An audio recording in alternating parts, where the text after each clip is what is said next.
ಒಂದು ದೊಡ್ಡ ಕಾಡಿರುತ್ತೆ. ಆ ಕಾಡಲ್ಲಿ ಒಂದು ನರಿ ಇರುತ್ತೆ. ಆ ನರಿ ಹೆಸರು ನರಹರಿ ಅಂತ. ಆ ನರಿ ತುಂಬಾ ಬುದ್ಧಿವಂತ ಆಗಿರುತ್ತೆ. ಅದು ಒಂದು ಗುಹೆಯಲ್ಲಿ ವಾಸ ಮಾಡ್ತಾ ಇರುತ್ತೆ. ಪ್ರತಿದಿನ ಗುಹೆಯಿಂದ ಹೊರಟು ಆಹಾರ ಹುಡುಕೊಂಡು ತಿಂದ್ಬಿಟ್ಟು ಮತ್ತೆ ವಾಪಸ್ ಗುಹೆಗೆ ಬರ್ತಾ ಇರುತ್ತೆ. ಹೀಗೆ ಇರಬೇಕಾದ್ರೆ ಒಂದಿನ ಅದು ಆಹಾರ ಹುಡುಕೊಂಡು ಊಟ ಮಾಡಿಬಿಟ್ಟು ಮತ್ತೆ ವಾಪಸ್ ಗುಹೆಗೆ ಬರುತ್ತೆ. ಬಂತು ನೋಡಿದ್ರೆ ಆ ಗುಹೆ ಸುತ್ತಮುತ್ತ ಎಲ್ಲ ಹುಲಿ ಹೆಜ್ಜೆ ಗುರುತುಗಳು ಕಾಣಿಸುತ್ತೆ.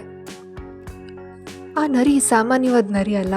ತನ್ನ ಗುಹೆ ಸುತ್ತನೂ ಮರಳನ್ನು ಹಾಕಿರುತ್ತೆ. ಆ ಮರಳಲ್ಲಿ ಯಾವುದೇ ಪ್ರಾಣಿ ಓಡಾಡಿದ್ರೂ ಅದರ ಹೆಜ್ಜೆ ಗುರುತನ್ನ ಇದು ಈಸಿಯಾಗಿ ಕಂಡು ಹಿಡಿಬೋದು. ಆ ರೀತಿ ಆವತ್ತು ನೋಡಿದ್ರೆ ಹುಲಿ ಹೆಜ್ಜೆ ಗುರುತುಗಳು ಕಾಣಿಸುತ್ತೆ. ಇದಕ್ಕೆ ತುಂಬಾ ಭಯ ಆಗೋಗುತ್ತೆ. ಹುಲಿ ಇಲ್ಲೇ ಎಲ್ಲೋ ಇದೆಯಾ ಅಥವಾ ಗುಹೆ ಒಳಗಡೆನೇ ಹೋಗಿ ಸೇರ್ಕೊಂಡ್ಬಿಟ್ಟಿದ್ಯಾ ಅಂತ ಸ್ಪಷ್ಟವಾಗಿ ಗೊತ್ತಾಗೋದಿಲ್ಲ ಅದಕ್ಕೆ. ಆವಾಗ ಅದೊಂದು ಉಪಾಯ ಮಾಡುತ್ತೆ.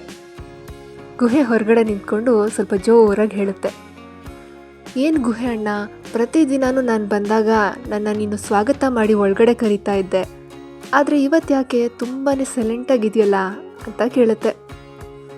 ಒಳಗಡೆ ಗುಹೆಯಲ್ಲಿ ಹುಲಿ ಅವಸ್ಕೊಂಡು ಕುತ್ಕೊಂಡಿರುತ್ತೆ. ಆ ಹುಲಿಗೆ ಇದು ಹೇಳಿದ್ದು ಕೇಳಿಸುತ್ತೆ.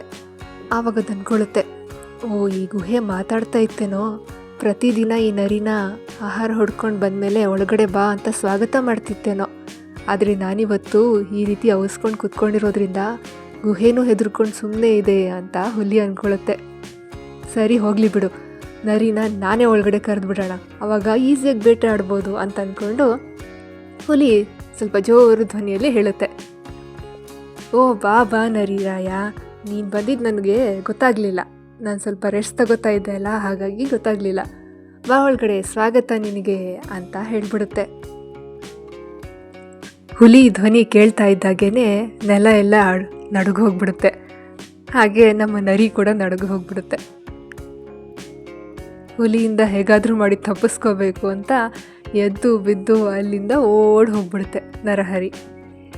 ಈ ಕತೆ ನೀತಿ ಏನಪ್ಪ ಅಂತಂದರೆ, ನಾವು ಎಷ್ಟೇ ಅಪಾಯ ಬಂದ್ರೂ ತಕ್ಷಣ ಹೆದರ್ಕೋಬಾರ್ದು, ಅದಕ್ಕೆ ಸರಿಯಾದ ಉಪಾಯವನ್ನು ಹುಡುಕಬೇಕು ಅಂತ. ಉಪಾಯ ಬಲ್ಲವನಿಗೆ ಅಪಾಯವಿಲ್ಲ ಅನ್ನೋದು ಈ ಕಥೆಯ ನೀತಿ. ಇದೇ ರೀತಿ ಮತ್ತಷ್ಟು ಕಥೆಗಳಿಗಾಗಿ ಸಬ್ಸ್ಕ್ರೈಬ್ ಮಾಡಿ ಕಿನ್ನರ ಲೋಕ ಯೂಟ್ಯೂಬ್ ಚಾನಲ್.